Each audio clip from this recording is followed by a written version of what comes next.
whatever happened to the non-compete ban in the US? Here's a quick background and an update.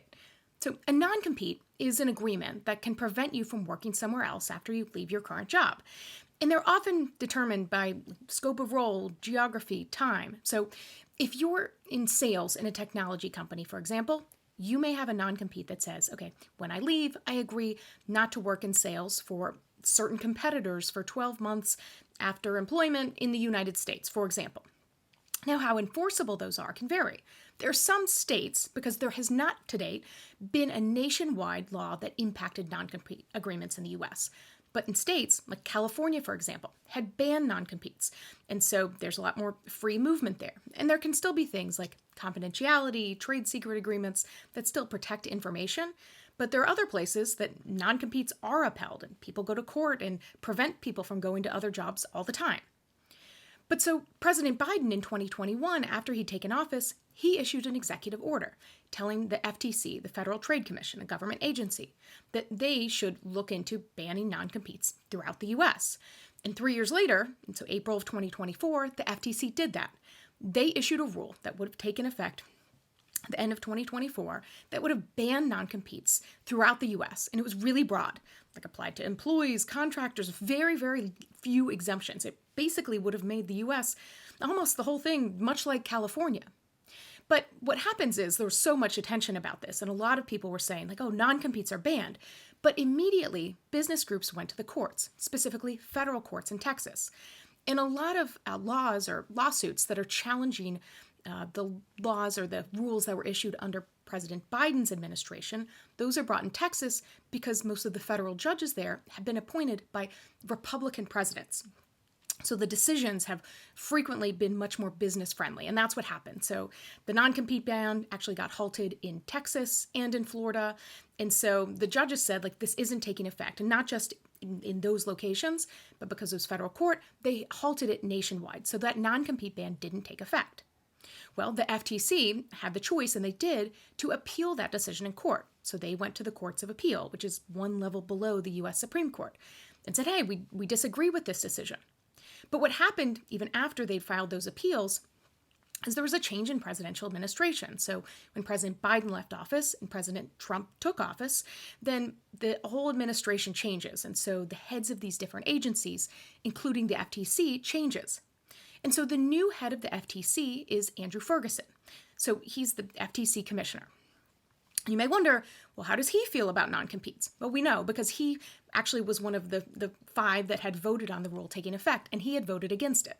At the time, there was a Democratic majority, and so the FTC, when they passed this rule in 2024, had voted 3-2. So Andrew Ferguson had voted against this and said it was wildly illegal and that this rule should not take effect. And so it's pretty clear how he feels.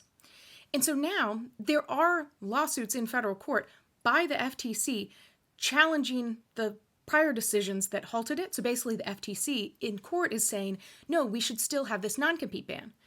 But what the FTC has done through its lawyers, which is the Department of Justice, they filed motions in March of this year, 2025, saying, okay, we have a new administration. Give us 120 days to figure out what we're going to do. And we'll come back to you in early July, Judge, and tell you whether we want to proceed, but it doesn't make sense to go through all of the things that happen in court if we may change our mind and drop this case altogether. And so that's what's happening right now. The FTC, they're actually having these different discussion groups and things like that to figure out where they want to take the FTC. And so some people have still been holding out hope that the non-compete ban would still take effect. As most people have said, even before it was even passed, it was incredibly unlikely that ban would ever take effect across the U.S. And so now, while it's still technically alive, what most likely you'll see is at or before early July of 2025, the FTC to likely dismiss the lawsuit and say we're no longer going to try to make this non-compete ban happen. And so while the FTC figures things out, and one of the things they have been looking at is competition. And so looking at things like if one employer agrees not to hire employees from another, targeting things like that a bit more. But overall, it's very unlikely that you'll see anything regarding non-competes at the federal level, at least anything significant. And so now what you're seeing is states doing even more. And so in plenty of states, there have been laws introduced or bills introduced in those about non-competes, from general non-compete bans in the states to ones that are targeted by industries, like medical professionals. Should there be non-competes in the medical profession? The broadcasting industry, should they have them there? And so you're likely to see that continue of states introducing these. Now, as anybody that's taken a peek into state legislatures can tell you, there are plenty of bills introduced all the time that don't go anywhere. So just because something's introduced doesn't mean it's going to happen, but you're much more likely to continue to see states decide differently about non-competes. And so what you'll have is what you have in a lot of employment laws in the US, which is really a patchwork.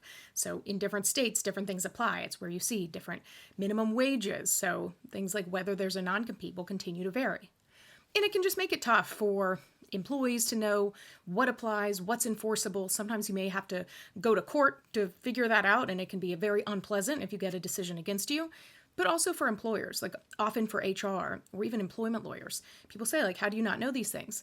But because it changes constantly, it's really hard to keep up. But the non-compete ban is, while still technically alive in the courts, is likely not to be alive for very much more. So that's your update.